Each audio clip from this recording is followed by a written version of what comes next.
But behold, they will not believe me, nor hearken unto my voice, for they will say, The Lord hath not appeared unto thee. What is that in thine hand? A rod. Cast it on the ground. And he cast it on the ground, and it became a serpent, and Moses fled from before it. Put forth thine hand, and take it by the tail. And he put forth his hand, and caught it, and it became a rod in his hand, that they may believe that the Lord God of their fathers, the God of Abraham, the God of Isaac, and the God of Jacob, hath appeared unto thee. And the Lord said furthermore unto him, Put now thine hand into thy bosom. And he put his hand into his bosom, and when he took it out, behold, his hand was leprous as snow. Put thine hand into thy bosom again. And he put his hand into his bosom again, and plucked it out of his bosom, and behold, it was turned again as his other flesh. And it shall come to pass, if they will not believe thee, neither hearken to the voice of the first sign, that they will believe the voice of the latter sign. And it shall come to pass, if they will not believe also these two signs, neither hearken unto thy voice, that thou shalt take of the water of the river, and pour it upon the dry land.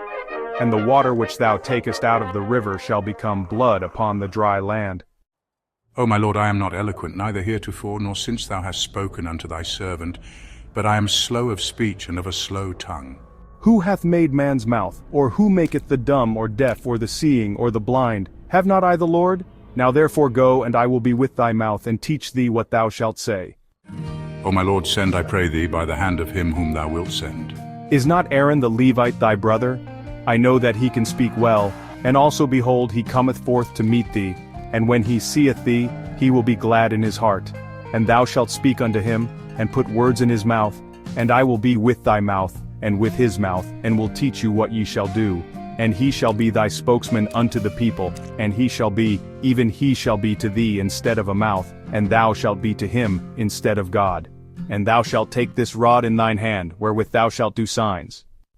And Moses went and returned to Jethro his father-in-law, and said unto him, Let me go, I pray thee, and return unto my brethren which are in Egypt, and see whether they be yet alive. Go in peace. And the Lord said unto Moses in Midian, Go, return into Egypt, for all the men are dead which sought thy life. And Moses took his wife and his sons, and set them upon an ass, and he returned to the land of Egypt, and Moses took the rod of God in his hand. When thou goest to return into Egypt, see that thou do all those wonders before Pharaoh, which I have put in thine hand, but I will harden his heart, that he shall not let the people go. And thou shalt say unto Pharaoh, Thus saith the Lord, Israel is my son, even my firstborn, and I say unto thee, Let my son go, that he may serve me, and if thou refuse to let him go, behold, I will slay thy son, even thy firstborn. And it came to pass by the way in the inn, that the Lord met him, and sought to kill him.